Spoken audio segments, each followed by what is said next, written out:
Hi, good afternoon, Chef. Congratulations Thank you for very much. the lovely dishes. I love it from the starters up to the dessert. It's the first I'm time. glad. I'm glad. It's the first time I've tasted a dessert with salted egg. Oh, okay. Yesterday lang, kakagaling ko sa another restaurant review and they had salted egg in the crabs and the shrimps. So, Okay. parang dumadami na po some people using Yes, salted egg yeah. in their dishes. Now, tell us about your, kasi I've recorded or I took a video of all of your explanation. Yes. Pero mas maganda kung siyempre face to face. Oo. Can you tell us a short preview of your overview of the dishes? Well, The one, yeah, two, it's three, 4, 5. it's been a real sort of inspiring project actually for me to be a part of, and it was nice to use my most favorite inspirations from the cuisine of Hong Kong to create the dishes today. And of course, like I mentioned earlier, the starters, were inspired by some of my favorite restaurants, whether some of them are new favorites or some are old. So like the mini bao, using our lechon and our Philippine mango, inspired of course by Little Bao and Mei Chow. And the scallop with a glass noodle, we put our pancit on it. They just use braised noodles in Hong Kong, but I think it was a good touch to add a little soy and make it feel like our pancit sotangon. And of course the lumpia, which we eat a lot in Manila, but to put a priced seafood into the lumpia, I think was a novel thing, and to make a dipping sauce out of mustard and vinegar, Yeah, I love that. I think was also quite novel. Then of course for the sit-down menu, the starter, I mean, that's one of my most favorite things is the hairy crabs from Shanghai, that they serve a lot in Hong Kong. So I love other forms of crab. I mean, in any form, whether taba ng talangka or just regular steamed crabs with roe. So I incorporated all three kinds and made a little sformato or an Italian flan out of the essence of the crabs. And to put it on a salad, I think was also interesting because then, although the crab flavors are very rich, but to put it on a bed of greens with a black vinegar sauce as a dressing to cut it, which is the sauce that they actually use for the hairy crab. I think that was quite novel. And then doing a bolognese but with Asian flavors, doing it with minced pork and a little bit of plum sauce and some oyster sauce, and adding the liver sausage. Yeah. That's the cured liver sausage from Yongki. And then putting it on handmade noodles made with duck eggs. I thought that was fun too, to introduce to everyone. And then of course the fish, our garupa, our lapu-lapu, that I put in a box in cartoccio, the way the Italians cook things in parchment. And then using the flavors of a clay pot rice on the dish.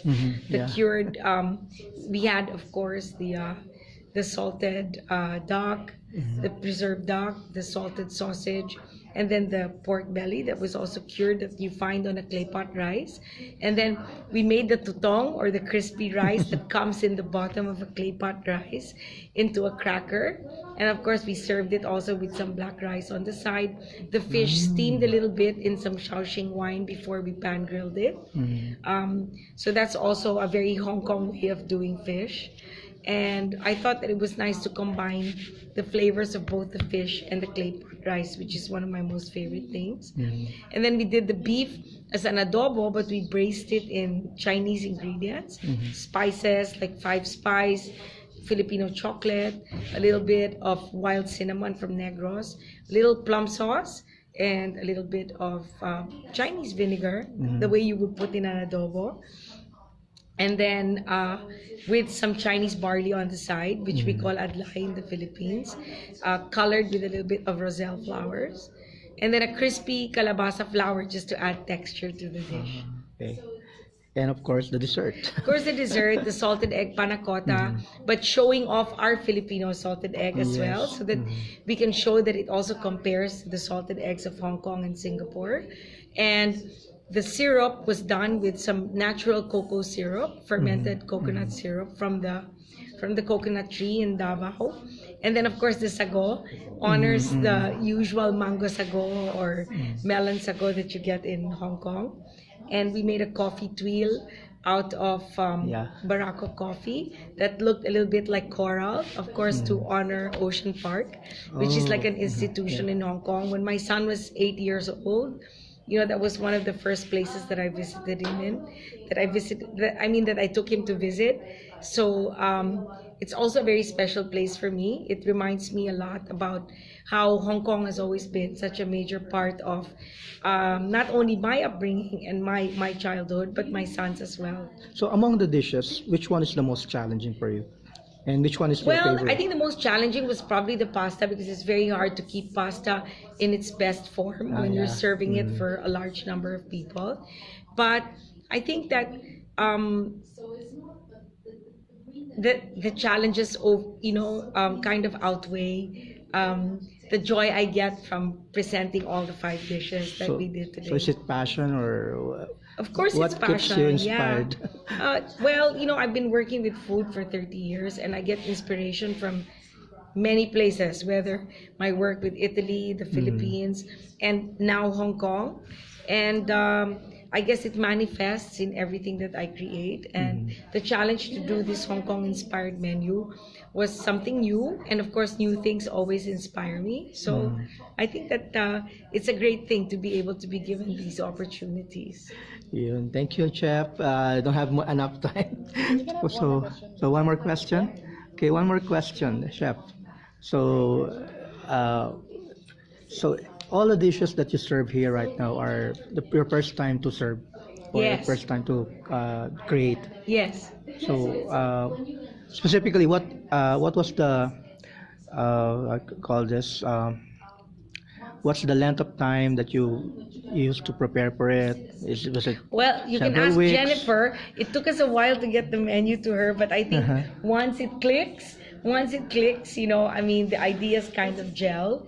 And I think that it's the ingenuity that comes with something that's done for the first time. I think that is something that I wanted to share with the guests today. And I'm hoping that, we achieved what we wanted to achieve with bringing the best of Hong Kong from a different point of view, from somebody who's not from there, but at the same time, from somebody who's always loved, Hong Kong as a place of inspiration. So was it 2 weeks, 1 month?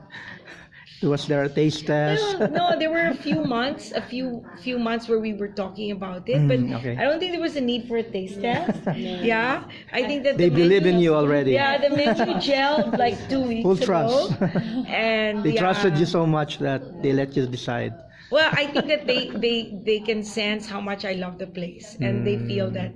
I also was very secure that my team and I would be able to execute it in a way that people would appreciate today. Yes. Will it be available at Grace Park? Yes, yeah, we're putting the dishes in Grace Park. Oh. Not only to celebrate Chinese New Year, but precisely to also, I guess, lengthen our clientele's enjoyment of this partnership between When will the that Hong be? Kong Tourism Board. Actually, starting the weekend. Wow. It'll be in Grace Park on Friday. Nice. So one last thing, our iconic shout out. You have to shout, "What's up, Pilipinas?" What's up, Pilipinas? Okay. Visit Hong Kong.